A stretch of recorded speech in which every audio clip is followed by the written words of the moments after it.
जय श्री कृष्ण, जय श्री जय कृष्ण। श्री कृष्ण बाबू। Hello hello hello.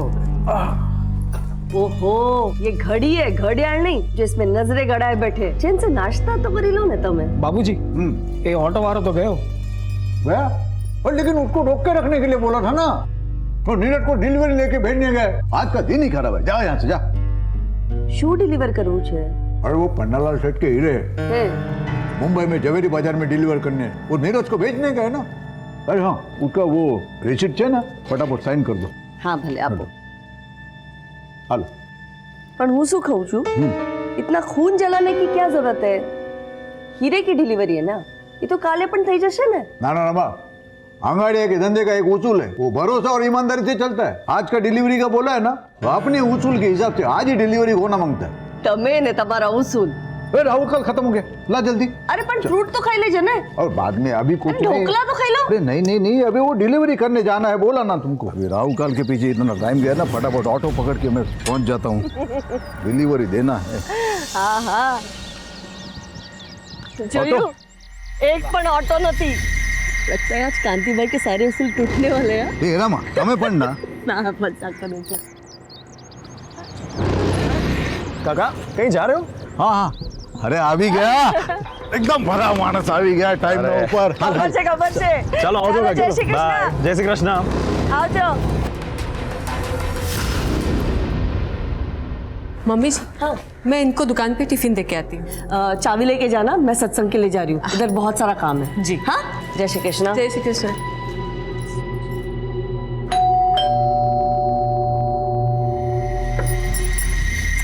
अरे हेतल, जय श्री कृष्ण मम्मी जी। कितनी देर लगा दी तूने? मम्मी जी मैं तो पहले ही आ गई थी, बस बाबूजी के जाने का इंतजार कर रहे थे। सब छोड़, डॉक्टर ने क्या बोला? माँ जी डॉक्टर ने कुछ और टेस्ट कराने के लिए बोले हैं, थोड़े और पैसे लगेंगे। કેટલા જોઈએ છે? करीब 5000। आले। थैंक यू मम्मी जी।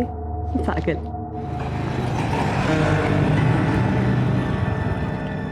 बस बस बस बस, बहुत बहुत धन्यवाद। भले भले। चलो आओ जाओ काका, મળીએ। हेलो, પહોંચી ગયા? हाँ पहुंच गया। हाँ नीरज हवे निकली जासे, 2 वागे ट्रेन से। जय कृष्ण हार्दिक। जय श्री कृष्ण काका। जय कृष्ण। जय श्री कृष्ण।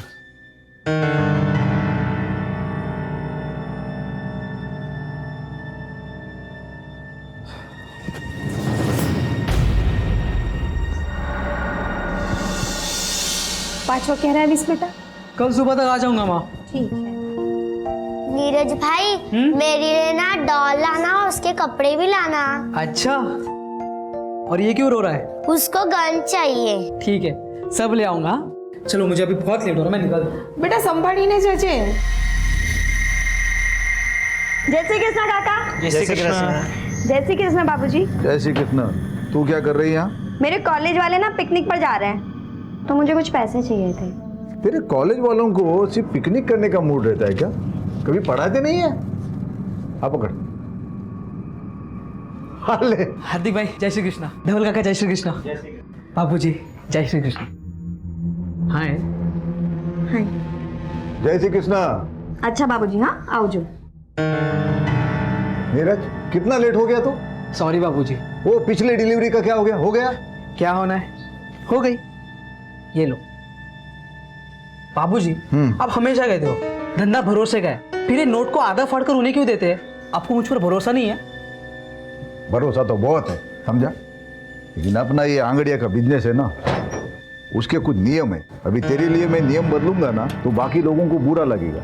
ये ले, ये कट किए हुए पॉलिश किए हुए हीरे, इसको जवेरी बाजार में डिलीवरी कर देना और ताबड़तोड़ फोन करना मुझे। फोन नहीं किया तो? तेरे गाल खुड़बुड़ा रहेगा मेरा चाटा खाने को। आप अगर रसीद। आप मेरे बाबा समान हो, जितना चाहे मार सकते हो, पर सोचो अगर जाते थे मेरा एक्सीडेंट हो गया तो? चुप चुप बोल। देख, मेरे पास 3 लोग हैं, धवल भाई, हार्दिक और तू, जिनके ऊपर आंख बंद करके विश्वास करता हूं मैं। ये अपना आंगड़िया का धंधा जो है ना, ये बाएं हाथ में क्या है दाएं हाथ को मालूम नहीं पड़ता। ऐसे अभी तू जो डिलीवरी लेके जा रहा है ना, वो पार्टी को मालूम नहीं कौन उसका माल लेके आ रहा है, कैसे आ रहा है मुंबई, समझा? चल अब निकल जल्दी, वो बाहर ऑटो खड़ा है, वो रेलवे स्टेशन छोड़ देगा तुझे। चल आता हूँ बाबूजी। जय श्री कृष्ण। संभल के जाना।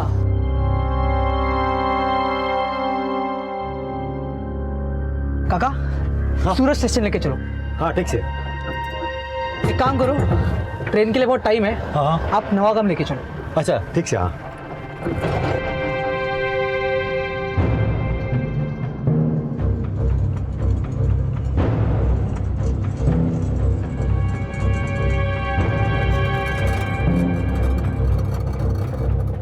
अब रुको जरा, मैं आता हूँ। हाँ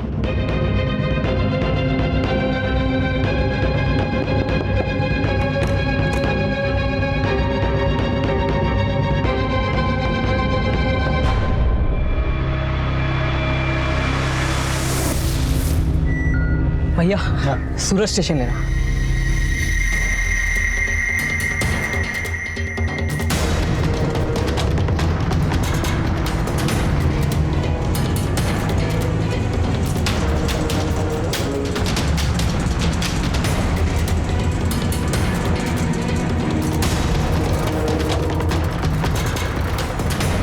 रोक रोक।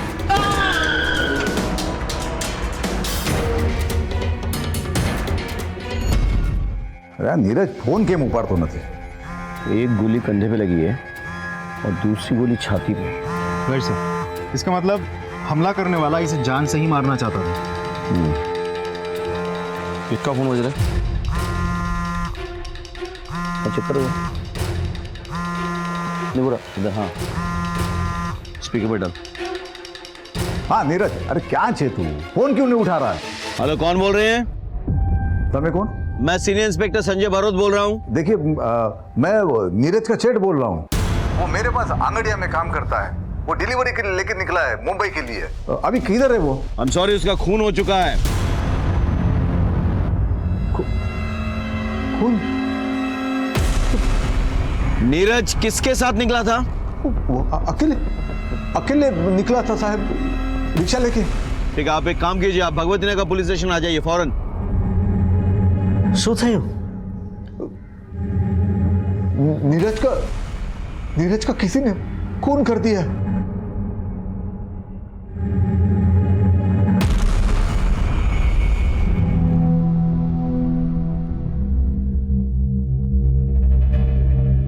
खोलो।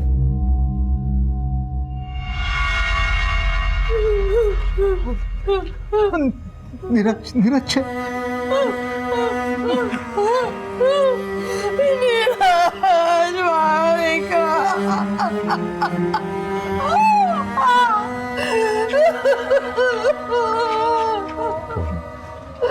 ऐसी बात कर लीजिए।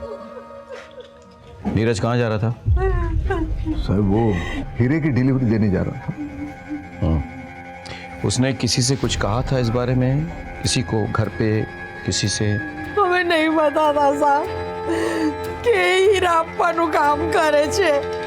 हमें तो ऐसा ही पता था कि वो एक कुरियर कंपनी में काम कर रहा है।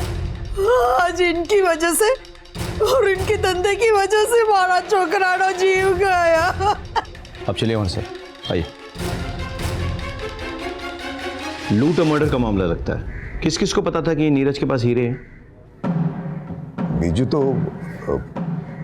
मारा बे खास आदमी छे, धवल અને હાર્દિક, અને મારી પત્ની रमा। अंगाड़िया बिजनेस छे, वो तो उसी के नाम से चलता है, तो उसको तो सब पता रहता है। और कोई? और कोई नहीं।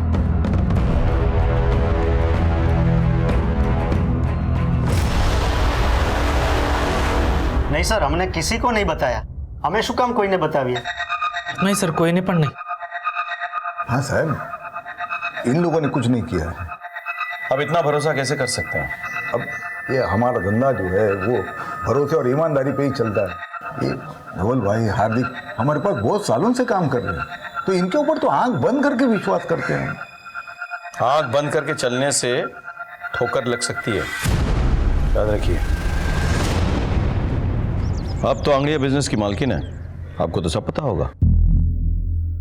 ખબર તો બધી છે સાહેબ, પણ માલકિન કઈ નથી। ये धंधा तो मेरे बापूजी का था। कागज में नाम जरूर है, पर कितना वर्षों तो मेरे पति संभाल रहे ये धंधा। मैं किसी से क्या बात करूंगी? इस सिलसिले में तो मेरी किसी से मुलाकात भी नहीं होती। वो सब ठीक है, लेकिन जो कोई भी है उसने फील्डिंग बहुत अच्छी की है। आपके खिलाड़ी के बारे में उसको पूरी जानकारी थी। हम अभी निकलते हैं, लेकिन आगे आपकी मदद की ज़रूरत पड़ेगी। क्या फटाफट ले आओ। सर, जहाँ नीरज का मर्डर हुआ था वहाँ आस-पास हर जगह हमने चेक किया, लेकिन कोई सीसीटीवी लगा हुआ नहीं। अजय, बहुत प्लानिंग के साथ ये लूट और मर्डर किया गया है। किसी को अच्छी तरह से पता था कि नीरज के पास वो हीरे हैं। उसका ऑटो जब किसी सुनसान जगह पे पहुंचा तो उसे गोली मारकर वो हीरे निकाल लिए। सर, ऐसा भी तो हो सकता है इन सब में वो ऑटो वाला भी शामिल हो। करेक्ट, ढूंढो उसको, उसका मिलना बहुत ज़रूरी है। सर,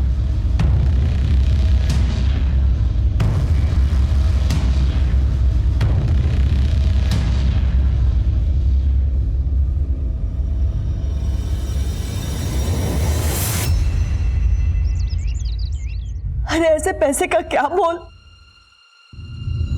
जो किसी की जान नहीं बचा सकता। हमें बस इसके बाद आप अंगड़िया का धंधा नहीं करेंगे। रमा शू बात करो छो? रमा, आंगड़िया मेरे लिए सिर्फ काम नहीं है, ये विरासत है। तो याद है ना, तुम्हारे पिताजी ने मरते वक्त मेरे से कसम ली थी कि उनके धंधे को मैं ईमानदारी से बढ़ाऊंगा। वो बढ़ाया मैंने। अरे पर कोना बातें जाननी जोखिम कर सकता मैं। आपका एक भी बेटा इस काम को आगे नहीं बढ़ाने वाला। बेटे नहीं आने वाले तो अब हमारी शू गलती है? मैंने कोशिश की थी बड़े बेटे को धंधे में लाने की। क्या किया उसने? गपला किया, नाम खराब किया मेरा। आसिन का साथ निकला वो। पर वो मारा नाना दिकरा ने आ धंधा में नहीं लाविश। ये धंधा मेरे नाम पे है ना, तो धीरे धीरे ये धंधा मैं धवल और हार्दिक को सौंप दूंगी। पर इस धंधे की मनुष्यत मैं इस घर में नहीं आने दूंगी। मेरे को मेरा पैसा चाहिए। मारा हीरो सू। अरे मेरे 25 लाख का क्या होगा? शर्म नहीं आती पन्ना लाल से पैसा मांगते हुए? तुम्हारे हीरो के चक्कर में मेरा आदमी मारा गया। मेरे को मेरा पैसा चाहिए किसी भी तरह से, नहीं तो उसके बाद में जो होगा मेरी कोई जवाबदारी नहीं होगी।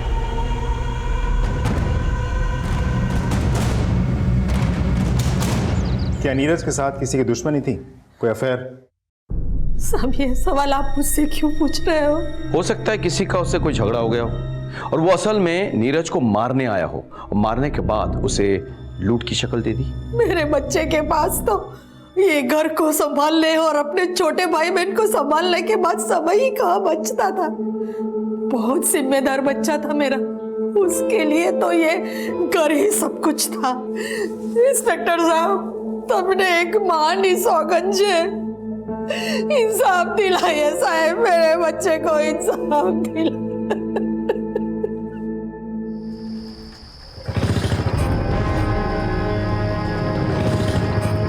कौन है तुम लोग?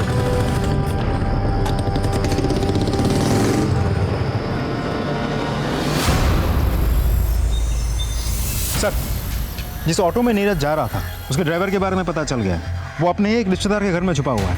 उठा के लाओ उसको। सर, रमा, तूने हीरो की डिलीवरी के बारे में किसी को कुछ बताया था?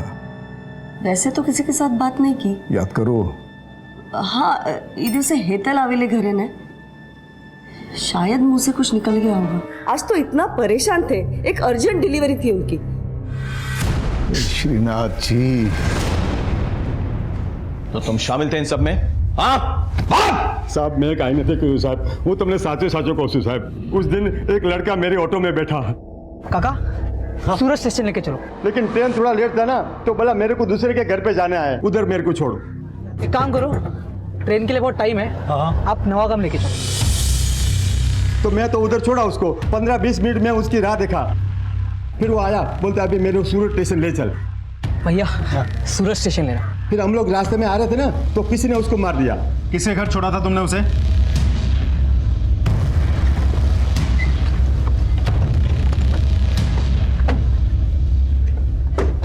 आप नीरज को जानती हैं? हाँ जी सर, बचपन से जानते हैं एक दूसरे को हम। वो कल आपसे मिलने आया था। आया था सर। उसकी बदकिस्मती थी कि मुझसे मिलकर जाने के बाद किसी ने उसकी जान ले ली। काश कि वो यहाँ ना आया होता, सीधा स्टेशन चला जाता तो बच जाता सर। वो क्यों मिलने आया था कल आपसे? सर, वो मुंबई जा रहा था। मेरा मायका भी मुंबई में ही है, तो बस पूछने आया था कि घर वालों के लिए कुछ सामान लेकर जाना है या वहां से कुछ लाना है। कांति सेठ को जानती हैं आप? वो मेरे ससुर जी है, मैं उनकी बड़ी बहू हूँ।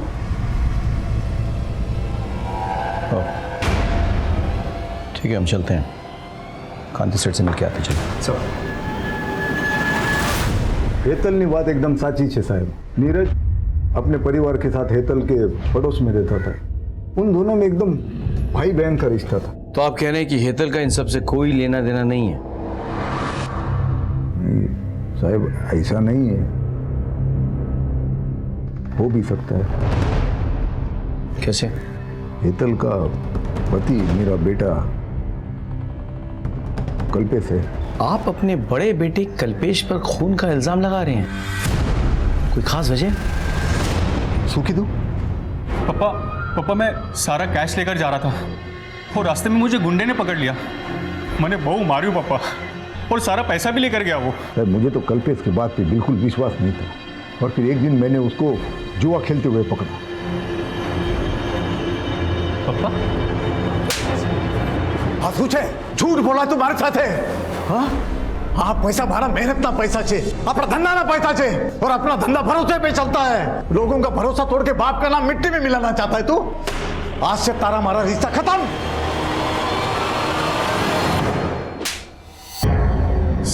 सर मैंने नहीं खबर सर। मैं मानता हूँ मेरे से एक बार गलती हुई है और उसकी सजा आज तक भुगत रहा हूँ सर, लेकिन वो साचो को इस बार मैंने कुछ नहीं किया सर। सच बोल। सर मैं सच बोल। यकीन मानिए सर। देख अगर सब सच बोले, उन्होंने कुछ नहीं किया साहब। मैं झूठ नहीं, झूठा। सर नहीं तो बेहोश हो गई। सर प्लीज हॉस्पिटल ले जाओ। चल सर।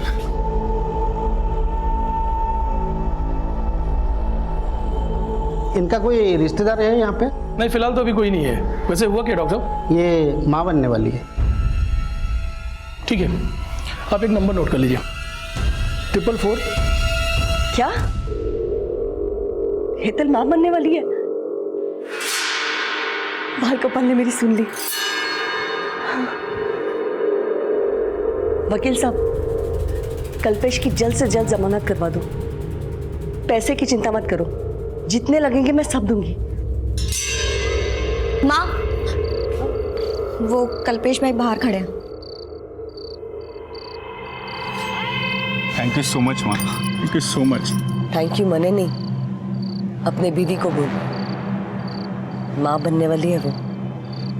अगर अपनी जिम्मेदारी का जरा भी ख्याल है ना तुझे, तो जाके पहले उसका ख्याल रखना। ठीक है माँ।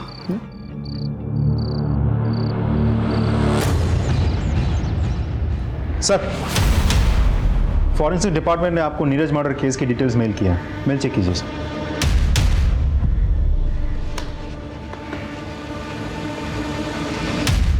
इस रिपोर्ट के मुताबिक नीरज को 2 अलग अलग गन से शूट किया गया था।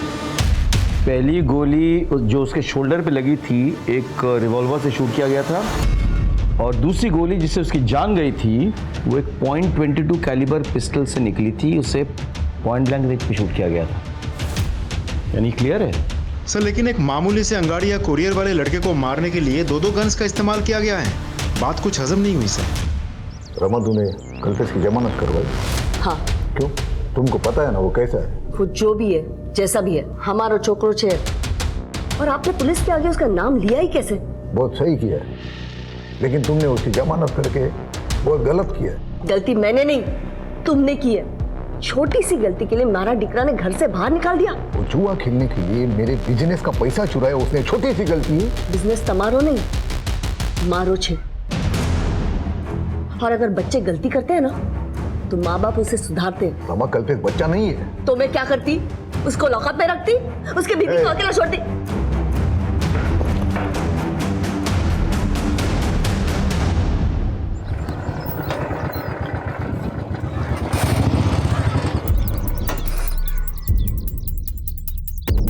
क्या सेठ, क्या समझा था? अपने बाप का पैसा हजम कर जाएगा? पन्नालाल सेठ का पैसा वापस कर। ये देख, तेरी बेटी का दुपट्टा। अभी तो ये दुपट्टा उतारा है, अगर पन्नालाल सेठ का पैसा वापस नहीं दिया ना, तो अगली बार कुर्ता उतारूंगा, समझा?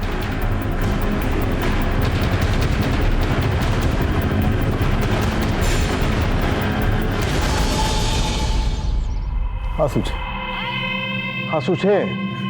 अंदर चल।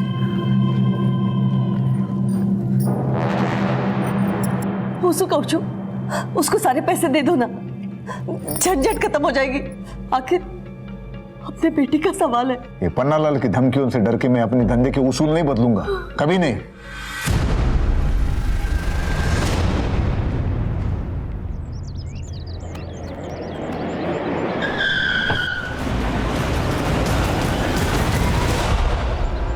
दया, तुम जरा पता करो कि हाल फिलहाल एक रिवॉल्वर और एक .22 कैलिबर पिस्टल किसने खरीदी। हो जाएगा साहब, चलता हूं। आपको क्या लगता है सर? मेरे थ्योरी के हिसाब से एक वो नौसिखिया जिसने उसके कंधे पे गोली चलाई और दूसरा प्रोफेशनल जिसने पॉइंट ब्लैंक रेंज में उसकी छाती पे गोली लगाई। लेकिन क्यों? तुम्हें क्राइम सीन याद है सर? नीरज की बॉडी, उसके शर्ट के बटन्स किस तरह से खुले हुए थे? ऐसे कमीज के अंदर ही आंगड़िया अपने कीमती सामान छुपाते हैं, यानी किसी को पता चल गया। लेकिन साथ ही साथ तुमको याद होगा उसका वॉलेट निकला हुआ था, किस तरह से उल्टा पड़ा हुआ था, यानी कि किसी ने उसके पॉकेट्स और वॉलेट भी टटोले थे। मतलब पहले कोई नौसिखिया और फिर प्रोफेशनल आदमी। करेक्ट। लेकिन सोचने की बात यह है कि ऐसी सीक्रेट बात एक नौसिखिया और एक प्रोफेशनल दोनों को पता चल गया था। कैसे? सुगांधी सेठ, तेरे क्या लगा? मैं सिर्फ भौंकने वाला कुत्ता हूँ। अरे पन्नालाल सेठ नाम है मेरा। मैं भौंकता भी हूँ और काटता भी हूँ। अगर तूने मेरे पैसे नहीं दिए ना तो ये सिर्फ ट्रेलर था, मैं तुझे पूरा पिक्चर बना के दूंगा, समझा क्या? हेलो हेलो, पन्नालाल सेठ की इतनी हिम्मत, मैं अभी पुलिस को फोन करता हूँ। सामने हमारी बात बस करो, उसे पैसे चाहिए ना, आप ही दो इन्हें पैसा। लेकिन रमा, मेरे नाम पे जो जमीन है ना उसे बेच दो, उसको मुंह पे फेंक के आओ पैसे। मेरे लिए मेरी बेटी से बढ़कर और कुछ नहीं है।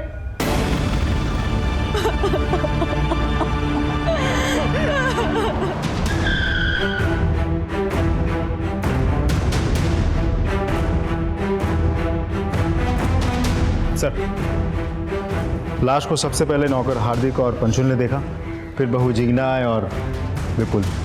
मैंने ही आप लोगों को फोन किया। पूरी जगह को देखकर ऐसा लग रहा है जैसे किसी ने कुछ भी टच तक नहीं किया है। हा?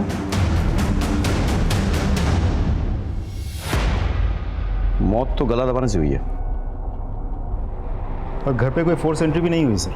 यानी कि जो भी आया था वो पहचान वाला था, तभी दरवाजा खोला गया था। घर में कुछ मिसिंग है? जी सर, 15 लाख रुपए। 15 लाख कैश? घर में क्या कर रहा था?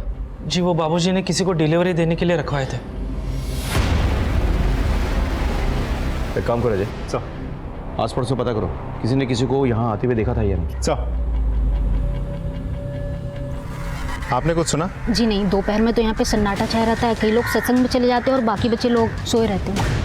आपने लड़ाई झगड़ा या कोई चीखने की आवाज़ सुनी? नहीं साहब, हमने कोई आवाज़ नहीं सुनी।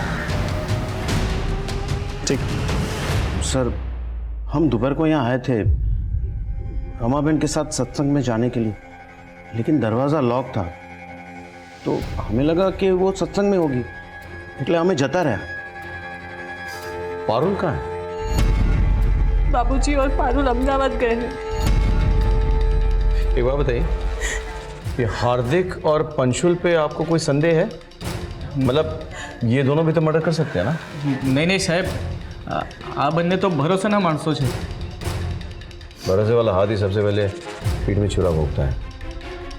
अजय, इन दोनों को थाने ले आओ और पोस्टमार्टम के बाद बॉडी सौंप दो फैमिली को। साहब, गांधी सेठ कल देर रात तक ऑफिस में ही थे। ये राहु काल शुरू होता ना इटला माटे, पर फिर आज मुंबई में 15 लाख रुपए भिजवाने थे, तो पैसा लेकर सेठ घर पे चले गए क्योंकि दुकान में नहीं रख सकते ना, और हम भी साथ में थे साहब। रमा, 15 लाख से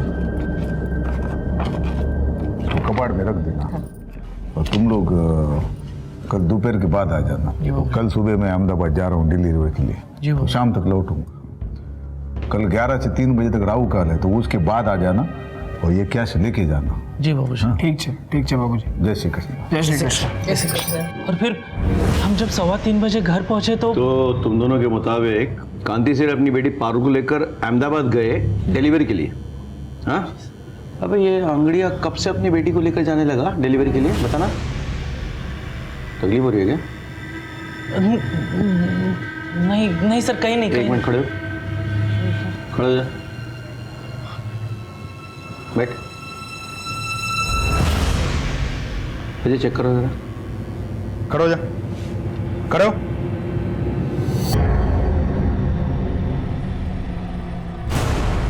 क्या है ये? सर, ये कहाँ से आया? सर गांधी सेठ ने दिया था। बाबूजी बंदूक?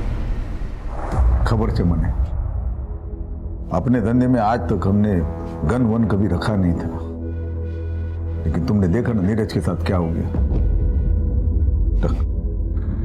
सेठ ने दिया था? सच में सर? हाँ, इलीगल आर्म्स लेके घूमते हो?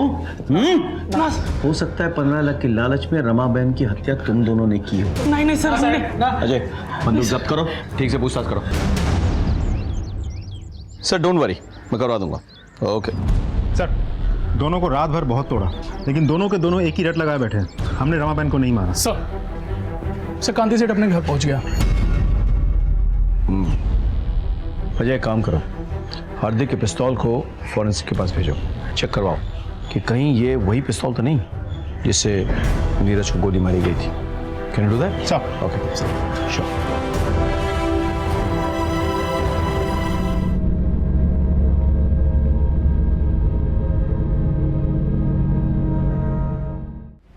आपको किसी पे शक? नहीं सर। 15 लाख की लूट हुई है। आपको नोटों के सीरियल नंबर्स कुछ पता है? जी, ये नोट के नंबर हम लिख के रखते हैं, वो धवल भाई को पता है। Serial number? 1 minute sir. हाँ ये रहा, B325 थी G927। ये पैसे आपने दिए थे डिलीवरी के लिए? हाँ सर, हमने दिए। इसी सीरियल नंबर के नोट्स थे? Yes sir. Serial number confirm कर लिया है, इसी नंबर के नोट्स थे। गुड। एक बात बताइए, हार्दिक को गन आपने दी थी? जी। कहाँ से मिली है गन आपको? एक आदमी है, वो सप्लाई करता है। कौन आदमी? सलाउद्दीन। सलाउद्दीन के बारे में पता करो, और इन नोटों के जो सीरियल नंबर्स हैं ये हर जगह सर्कुलेट करो। सर, आप अहमदाबाद गए थे ना डिलीवरी के लिए? अपने साथ अपनी बेटी पारुल को क्यों लेके गए थे आप? वो उसके बुआ के घर छोड़ने गया था अहमदाबाद में। कोई खास वजह? मैं आपसे कुछ पूछ रहा हूं।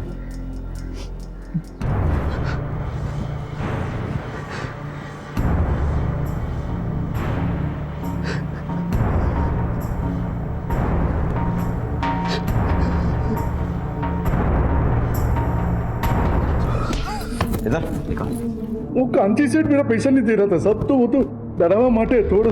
और उसके बाद तूने रमा बहन को मार डाला? नहीं साहब नहीं, मैंने रमा बहन को नहीं मारा साहब। नहीं मारा तूने? नहीं मारा। नहीं मारा? इसकी इतनी धुलाई करो, इतनी धुलाई करो कि इसके मन का मैल धुल जाए। बस। नहीं साहब नहीं, छोड़ दो साहब, छोड़। सर हमने सलाउद्दीन के अड्डे पर छापा मारा, लेकिन वो फरार है। अड्डे पर कोई नहीं मिला सर। सर रमा बहन की पोस्टमार्टम रिपोर्ट आ गई है। सर उसे गला दबा के मारा गया था, और गला दबाने के बाद उंगलियों के निशान भी मिटा दिया गया था। सर एक बात तो साफ है, जिस तरीके से गला दबाया गया है वो देख के तो लगता है मारने वाला कोई प्रोफेशनल नहीं था।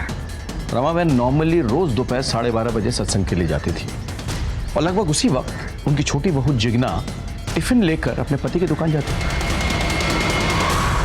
जी सर, मैं उस दिन भी करीब 12:30 बजे निकली थी, लेकिन मम्मी जी किसी का इंतजार कर रही थी, शायद पंशुल और हार्दिक का। तो आप पहले से जानती थी कि कोई पैसा लेने आने वाला है? नहीं नहीं सर, मने नहीं खबर। मुझे तो अभी पता चला जब ये सारी बातें सुनी। मम्मी जी ने भी मुझे कुछ नहीं बताया था। मैं माँ के बगैर क्या करूंगा? हर कदम पर माँ ने मेरा साथ दिया था। माँ ने मेरे लिए नया टिफिन खरीद के उसमें मेरी पसंद के छोले बना कर दिए थे। किसने सोचा था कि वो आखिरी बार। सर कुछ समझ में नहीं आ रहा है कि दोनों केसेस एक दूसरे से जुड़े हुए भी हो सकते हैं, अलग अलग भी। अलग अलग हो सकते हैं, लेकिन मोटिव एक ही है, पैसा। पहले वाले केस में भी एक किलर नॉन प्रोफेशनल था, और दूसरे में भी। तुमने घर वालों को ट्रैक किया है ना? ट्रैक किया सर, लेकिन कुछ सस्पिशियस नहीं मिला, सब कुछ नॉर्मल है।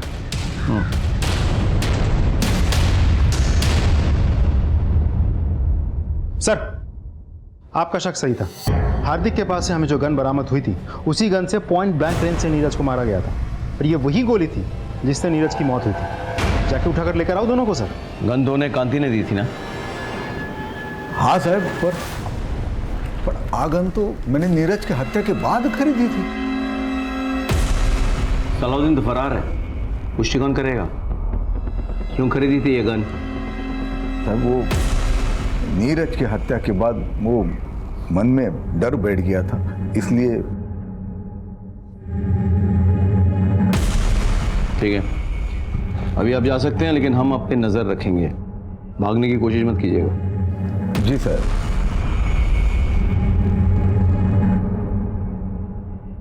सर, इस कांति पे शक है? अजय, हमारे प्रोफेशन में शक करना कोई गुनाह नहीं है, बल्कि शक ना करना गुनाह है।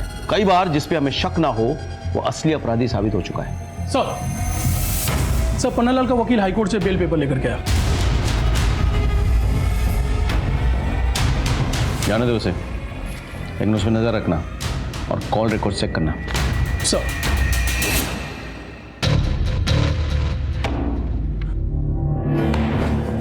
क्या भाई कल्पेश, आज तो बहुत पैसे आ गए तेरे पास। नहीं सर। लेके चलो इसको।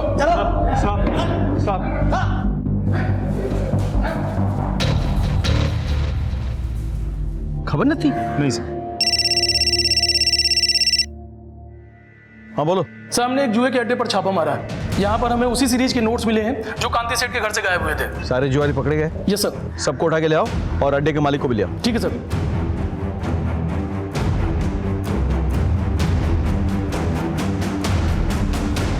कल्पेश। सर, मैंने नहीं मारा अपनी माँ को। नहीं मारा? नहीं सर। ये पैसे कहाँ से मिले? पैसे ये सीरियल नंबर चेक किए जा चुके हैं। बोल। सर, ये तो वो पैसे जो माँ ने हितल को दिए थे सर, और हितल ने मुझे दिए। अच्छा? हाँ सर, सच कह रहा हूँ। हितल को बुलाओ, लेके आओ उसको। जी ये सच बोल रहे हैं। मैं गई थी उस दिन माँ जी के घर। अरे वाह, चिकना बड़ी अच्छी खुशबू आ रही है। कड़ी बना रही हूँ। अच्छा, मम्मी जी कहाँ है? हाँ, जय श्री कृष्ण मम्मी जी। હેતલ બેટા કેમ છે? सारू छू मम्मी। ને તબિયત તારી? नहीं मम्मी, एक्चुअली डॉक्टर ने कुछ टेस्ट करवाने के लिए बोले हैं, तो थोड़े पैसे चाहिए थे। कितना जोज? 25,000। 25,000 तो नहीं है मेरे पास। एक मिनट, तू અહીંયા ચૂકી રહે। हाँ, આવું છું।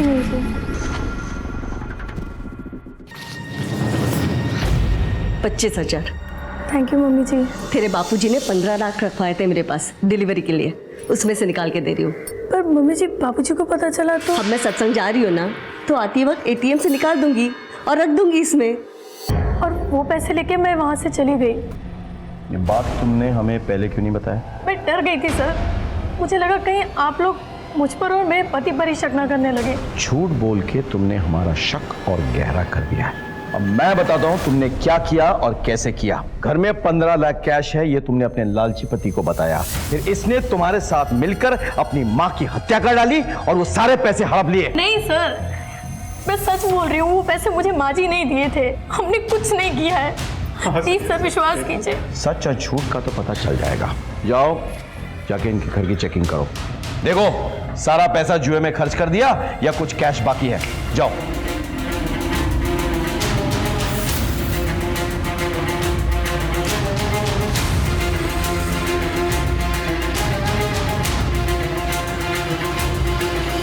सर, यहाँ तो पैसे नहीं मिले सर। ठीक है, तो वापस आ जाओ।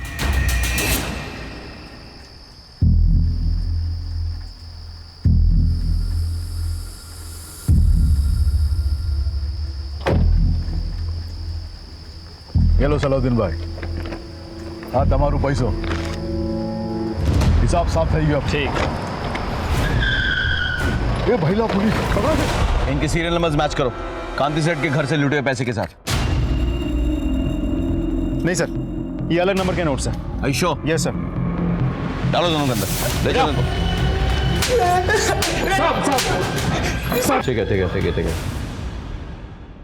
साहब मैंने सलाउद्दीन से 25 लाख रुपए लिए थे साहब, और अगले हफ्ते नोटबंदी हो गई साहब, तो मेरा सारा पैसा डूब गया। और ऊपर से सलाउद्दीन ये मेरे को रोज धमकी देता था, पैसा वापस दे, पैसा वापस दे। साहब मैं पैसा कहाँ से लाता साहब? साहब मैं पहले ही समझ गया था ये सीधे सीधे मेरा पैसा तो देंगे नहीं, तो सर हम दोनों ने मिलकर एक प्लान बनाया।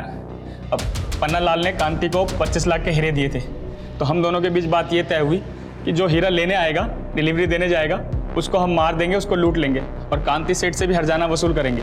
लेकिन जब तक हम नीरज को मारते उससे पहले ही वहाँ कोई और पहुँच गया और उसने उसको गोली मार दिया। और उसके बाद तुमने रमाबेन को मार डाला और 15 लाख रुपए ऐंठ लिया। नहीं, रमाबेन को हमने नहीं मारा साहब। 25 लाख रुपए तो रमाबेन ने हमको दिए थे। पन्नालाल सेठ, मैंने अपनी पुश्तैनी जमीन बेचने को दी है। इन्हें बिना बताए हुए ये इसके बानू के 25 लाख हैं। मेरी बेटी को और मेरे परिवार को तंग करना बंद करो अब। झूठ बोल रहे हो तुम लोग। और पैसे की लालच में तुमने रमाबेन को मार डाला। नती सर, नती। साहब आजा, बड़ी देर कर दी आने में। आप साहब अच्छे काम में वक्त तो लगता ही है ना। कुछ पता चला? हाँ सर, जिन गन से नीरज पर गोलियां चलाई गई थी ना, उनमें से एक गन तो सलाउद्दीन के आदमी ने खरीदी थी। और दूसरी गन। सर ये सब कुछ थोड़ा अजीब नहीं लगता आपको? स्टेप बाय स्टेप चलते हैं। देखो, कांति सेठ के बयान के मुताबिक वो वारदात से पहले वाली रात अपनी बेटी पारुल के साथ अहमदाबाद गए थे डिलीवरी के लिए और पारुल को अपने रिश्तेदार के घर छोड़ने के लिए। उनके जाने से पहले हार्दिक और पंशुल कांति सेठ के घर आए, डिलीवरी के 15 लाख रखवा लिए। अगले दिन 3 बजे के बाद हार्दिक और पंशुल आने वाले थे वही 15 लाख उठाने के लिए, लेकिन उनके आने से पहले रमाबेन की मौत हो चुकी। और इस बीच हेतल घर में आती है और रमाबेन से पैसे मांगती है। हाँ सर, और उस वक्त जिग्ना अपने किचन में कड़ी और चावल बना रही थी अपने पति की टिफिन के लिए। रमाबेन 15 लाख के बैग से 25,000 रुपए निकालती है और हेतल को देती है। और 3:15 बजे हार्दिक और पंशुल घर पर आए और रमा को मरा हुआ पाया। सर इस केस में कुछ तो खटक रहा है। पता नहीं क्यों ऐसा लग रहा है कि इस पहेली में कोई तो कड़ी मिसिंग है। कड़ी नहीं, कड़ी मिसिंग है। दोनों बयान पढ़ो। माँ ने मेरे लिए नया टिफिन खरीद के उसमें मेरी पसंद के छोले बना कर दिए थे। मैं गई थी उस दिन माँ जी के घर में। अरे वाह चिकना, बड़ी अच्छी खुशबू आ रही है। कड़ी बना रही।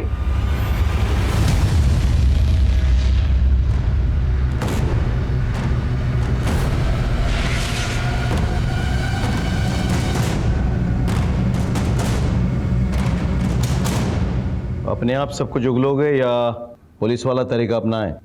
मम्मी जी हर दोपहर को सत्संग के लिए चली जाती थी, तो विपुल को लंच देके जब मैं वापस घर आती थी तो कमलेश को भी बुला लेती थी।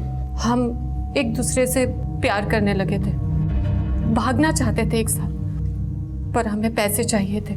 मैंने मम्मी जी को बाबूजी के साथ हीरो की डिलीवरी के बारे में बात करते सुन लिया था। मैंने कमलेश को बताया। और सर, मैंने प्लान बनाया कि मैं उस आदमी को बीच रास्ते में लूट लूंगा। उसके लिए मैंने एक बंदूक का भी तामझाम किया था। और रमाबेन को क्यों मारा? मैंने कुछ नहीं किया सर, कसम से। मैं जानती थी कि घर में कुछ कैश है। तेरे बापूजी ने 15 लाख रखे थे मेरे पास डिलीवरी के लिए। जैसे ही मम्मी जी सत्संग के लिए निकले, मैंने कमलेश को फोन किया। हम लोग कैश लेके निकलने ही वाले थे कि मम्मी जी वापस आ गए। मम्मी क्या चल रहा है सब? मम्मी जी,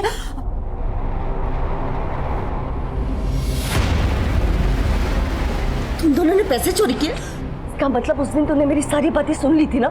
नीरज डिलीवरी लेने जवानों से। मम्मी जी, तुम दोनों ने मिलकर नीरज को मार डाला। तुम दोनों ने हीरे चोरी ली? अभी पुलिस को फोन कर दियो। मम्मी जी, ऐसा कुछ नहीं है। बस सब देख लिया मैंने। ना बड़ा धोखा, छोड़ूंगी नहीं तुम दोनों को। बेन, जय श्री कृष्ण रमा बेन। क्या सत्संग में नहीं चलना है? बहन, उसे माफ कर दीजिए, उसने कुछ नहीं किया बहन। अरे इसी ने सब कुछ किया है। बच्चा लाने तुम्हारी लड़की। उसे कड़ी से कड़ी सजा दो। हमारी बेटी ऐसा नहीं कर सकती।